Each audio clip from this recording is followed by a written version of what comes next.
So I wanted to go through a quick contemplation of the difference between the knower, the known, and the knoween. And it's easier, I found in my experience that it's easier to read this.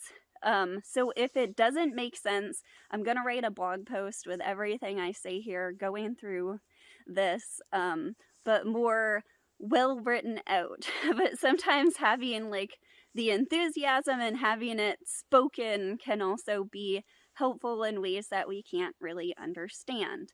So so most of us have never considered the difference between knowing, knower, and the known. And it seems like the more the more we go into like the present moment, the more we go out of thought, the less interesting things really are. And yet, the most interesting things are questioning what thought is itself. But you have to sort of like ask the right questions in order to start to recognize what the answers are to those questions. So most of us think that we are a knower and that we live in a world where there's known and there's unknown.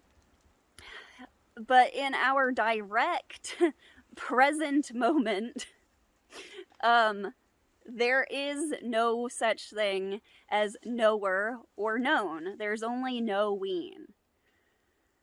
So what's known becomes dead. So when we believe ourselves to be a knower, we have mistaken the known for the knower, when in reality the knower was always the knowing. So we can have a thought of the past or the future in the now, and that the known is always made up of the knowing, and the knower is always simply the known. So there's no actual separation. It is the knowing itself, which is essentially the creation of everything. So one way to kind of start to be curious about this and explore this is start to notice when you're really, really present.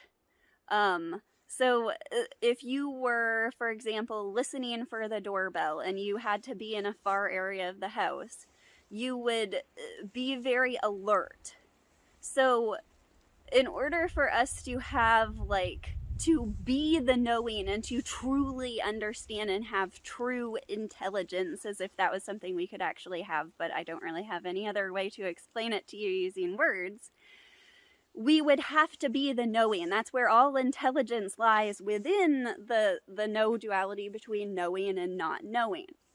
So Jesus has a parable similar to this about the women with lamps or waiting for the bridegroom or something like that.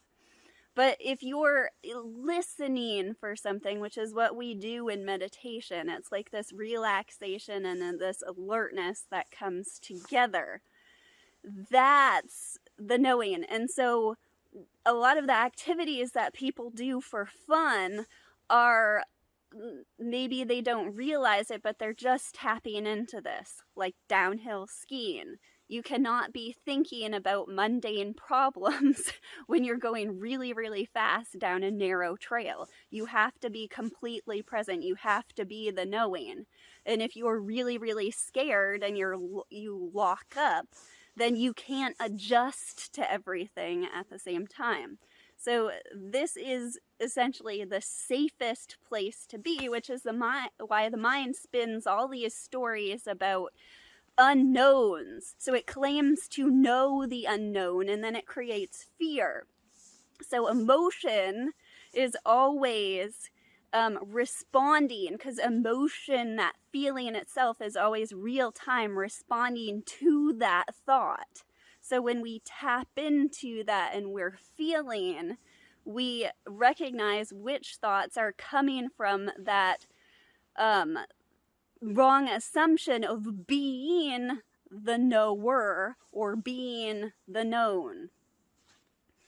So another way that you can contemplate this is, which will totally change everything, is so the fundamental separation and the fundamental identity of being the knower is the body identity. So this is where the separation occurs. This is the body and this is the world, and I reside within the body, and so there's this location.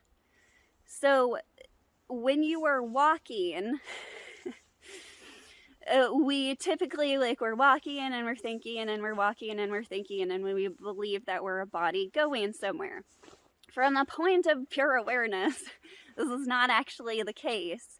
From the point of pure awareness, it's more the case that it's almost like virtual reality, only without a screen, and so everything is coming to us.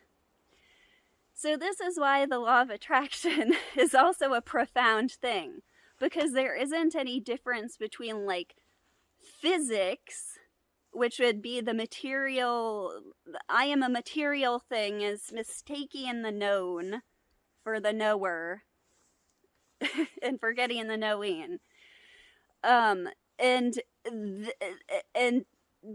That's pure awareness. So from the perspective of pure awareness, we attract everything, which has emotional, psychological ramifications. And so when we sat in class and we were bored with, like, physics and everything, and we wanted to go, I might be talking about myself, I would rather, like, read a novel with a whole bunch of, like, emotional drama in it. It's the same thing.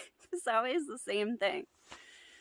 So as you start to realize these connections, like, almost every single subject, it has the potential to become just fascinating.